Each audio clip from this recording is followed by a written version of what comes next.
हाँ तो प्यारे बच्चों, कैसे हो आप सब। मैं मिशन टू वाले सर आप सभी का स्वागत करते हैं इस यूट्यूब चैनल मिशन टू पर।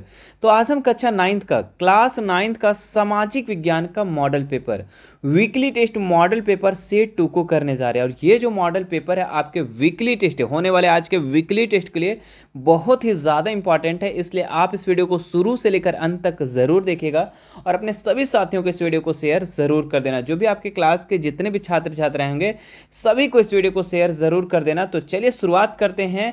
और बता दूं मैं कि इस मॉडल पेपर में सभी सवाल जो है कि महत्वपूर्ण दिए गए हैं, ठीक है, इसलिए आप इस वीडियो को शुरू से लेकर अंत तक देखना। सारे के सारे क्वेश्चन आपके भी आई हैं। चलिए सबसे पहला सवाल काफ़ी इंपॉर्टेंट है। ये सवाल आपके एग्जाम में भी कई बार पूछे गए हैं, वीकली टेस्ट में पूछे गए हैं। तो देखिए पहला सवाल क्या है, सेरीकल्चर का संबंध किससे है। ठीक है, तो सेरीकल्चर का संबंध किससे, कृषि से, रेशम उत्पादन, अंगूर उत्पादन, मत्स्य पालन। तो सेरीकल्चर का जो संबंध है ना ये आपका रेशम उत्पादन से है। तो ऑप्शन नंबर 20 का राइट हो जाएगा। ठीक है, चलिए अगले सवाल पे हम लोग देखते हैं।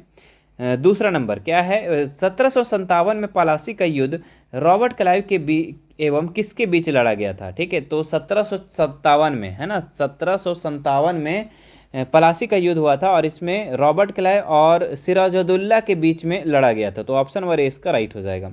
टीपू सुल्तान किस राज्य से संबंध रखते थे, तो ये आप लोग का मैसूर से संबंध रखते थे। तो ऑप्शन नंबर सी इसका राइट हो जाएगा, याद रखिएगा। नेक्स्ट सवाल देखते हैं हम लोग। स्वतंत्रता मेरा जन्म सिद्ध अधिकार है, यह किसने कहा था। तो ये बाल गंगाधर तिलक का कहना था कि स्वतंत्रता मेरा जन्म सिद्ध अधिकार है। अगला सवाल देखते हैं, भारत के अंतिम मुगल बादशाह कौन था। तो भारत का अंतिम मुगल बादशाह जो था ये बहादुर शाह जफर, यानी ऑप्शन नंबर ए इसका राइट हो जाएगा।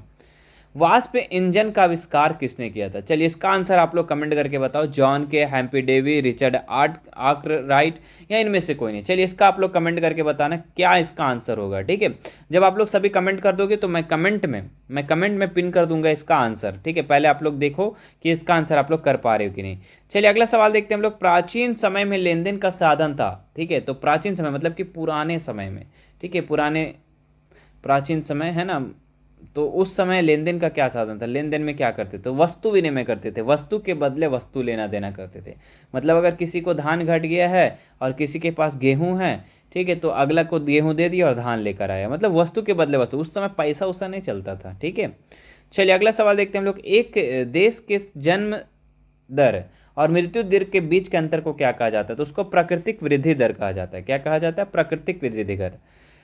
संविधान के अनुसार सरकार के 3 अंग कौन कौन से हैं। देखिए विधायिका है, कार्यपालिका है एवं एक और क्या है, तो ये एक और न्यायपालिका है, न्यायपालिका। ठीक है, याद रखिएगा संविधान के अनुसार सरकार के 3 अंग है, कार्यपालिका, न्यायपालिका और विधायिका। ठीक है, तो न्यायपालिका इसका राइट हो जाएगा, 2 दिया हुआ था। अगला सवाल देखेंगे, भारतीय संसद कितने सदनीय है। तो 2 सदनीय। ठीक है, उच्च सदन और निम्न सदन। तो ऑप्शन नंबर ए इसका राइट हो जाएगा।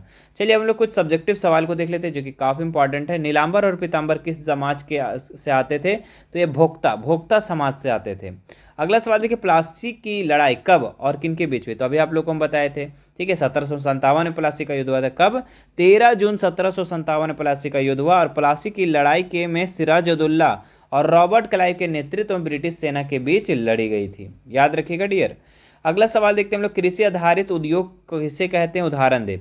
तो कृषि आधारित उद्योग वे उद्योग हैं जो नए उत्पादों के उत्पादन के लिए कच्चे माल के लिए कृषि उत्पादों पर निर्भर रहते हैं।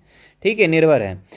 भारत में कृषि आधारित उत्पाद कपड़ा, कागज, चीनी, वनस्पति तेल आदि शामिल है। ठीक है, मतलब कि कृषि आधारित उद्योग वो उद्योग है जो उद्योग में कच्चा माल के लिए कृषि उत्पाद, मतलब जो किसान उत्पादन करते हैं वो चीज़ों पर निर्भर है, तो उसी को कहते हैं कृषि आधारित उद्योग, क्योंकि वो पूरा का पूरा डिपेंडेंट है कृषि पर। और इसके क्या क्या उदाहरण, जैसे कपड़ा उद्योग, कागज उद्योग, चीनी उद्योग, वनस्पति तेल आदि, है ना। चलिए नेक्स्ट सवाल देखते हैं हम लोग। रॉलेट सत्याग्रह पर संक्षिप्त टिप्पणी लिखे। तो रॉलेट सत्याग्रह क्या था। तो रॉलेट सत्याग्रह 1919 में महात्मा गांधी द्वारा रॉलेट एक्ट के खिलाफ किया गया एक अहिंसक विरोध था। ठीक है, मतलब 1919 में महात्मा गांधी रॉलेट एक्ट के खिलाफ एक विरोध किए थे, वो भी अहिंसक, मतलब लड़ाई झगड़ा करके नहीं, ऐसे गोलीबारी करके नहीं। ठीक है, लाठी डंडा करके नहीं, अहिंसक मतलब होता है बिना लड़े, है ना, आंदोलन करके। जिसने भारत में ब्रिटिश सरकार को बिना किसी मुकदमे के व्यक्तियों को गिरफ्तार करने और जेल डालने का अधिकार दिया था। ये रॉलेट एक्ट क्या था डियर? तो ये बहुत ही खतरनाक कानून था। इसमें क्या था कि जितने भी भारतीय लोग हैं वो ब्रिटिश लोग क्या करते थे, बिना मुकदमा चलाए, कुछ मतलब नहीं, बस डायरेक्ट गिरफ्तार कर लेता था और जेल में डाल देते थे। तो ये तो गलत था ना। चलो अगला सवाल देखते हैं, सतत पोषणीय विकास क्या है? तो सतत पोषणीय विकास यह आर्थिक विकास की प्रक्रिया है जिसका उद्देश्य प्राकृतिक संसाधनों तथा पर्यावरण के बिना हानि के वर्तमान तथा भविष्य पीढ़ियों के दोनों के लिए गुणवत्ता बनाए रखना। तो सतत पोषणीय विकास, देखिए विकास क्या होता है, डेवलपमेंट क्या होता है, ठीक है। तो धीरे धीरे जो हम लोग टेक्नोलॉजी को अपना रहे, ये भी एक तरीके से क्या है, डेवलपमेंट है। लेकिन यहाँ पे सतत पोषणीय विकास क्या है? विकास तो समझ में आ गया, ठीक है, कि हम लोग धीरे धीरे क्या है, पहले क्या खाते थे, पहले पत्ता पहनते थे, अब कपड़ा पहनने लगे हैं। पहले क्या है, ये क्या बोलते हैं उसको, पत्ता उत्ता घास फूस खाते थे, अब धीरे धीरे खाना खाने लगे। तो ये सब क्या है, विकास है ना। तो सतत पोषणीय विकास क्या है? तो सतत पोषणीय विकास वैसा विकास है जिसमें प्राकृतिक संसाधन का कोई भी हानि नहीं होना चाहिए, ठीक है, और भावी पीढ़ियों के दोनों के लिए उत्तर जीवन जो है वो गुणवत्ता बनाए रखना है। मतलब कि जो भावी पीढ़ी आएगा हमारा, उसके लिए भी संसाधन का, रिसोर्स का रखना है ना। अगला सवाल देखते हैं हम लोग, भारतीय संविधान की विशेषताओं को लिखे। तो भारतीय संविधान है ना, बहुत ही बड़ा संविधान है हमारा, लिखित संविधान। यहाँ पे देखिए इसकी क्या क्या विशेषता है, सबसे लंबा लिखित संविधान है, तो ये याद रखिएगा, पूरे दुनिया भर में सबसे कठोर कानून वाला संविधान है। विभिन्न स्रोतों से लिया गया संविधान है, बिल्कुल, कोई फ्रांस से लिया गया है, कुछ कहाँ कहाँ से लिया गया है, जर्मनी कुछ वगैरह, इधर उधर अमेरिका से कुछ लिया गया है ना। कठोरता एवं लचीलेपन का मिश्रण, बिल्कुल, यहाँ कठोर भी और लचीलेपन भी है। कहीं ना कहीं आपका जो संविधान है वो संशोधन भी किया जाता है, तो लचीलेपन भी है। संगठनात्मक और एकात्मक मिश्रण, ठीक है, ये भी है। आप धर्मनिरपेक्ष भी लिख सकते हैं, ठीक है। अगला सवाल देखते हैं जो कि 16 नंबर है, जल संरक्षण के उपयोग बताएं, मतलब तरीके बताएं। तो जल संरक्षण, जल का बचाव आप कैसे करेंगे? देखो, तो सबसे पहले बहने वाले जल को सिंचाई के लिए उपयोग करना, बिल्कुल, जो बह रहा है बेकार पानी उसको हम लोग सिंचाई के लिए प्रयोग कर लेंगे, है ना। बाढ़ नियंत्रण हेतु बांध निर्माण करना, है ना, बाढ़ नियंत्रण के लिए हम लोग क्या करेंगे, बाढ़ का निर्माण करेंगे, बांध का, है ना।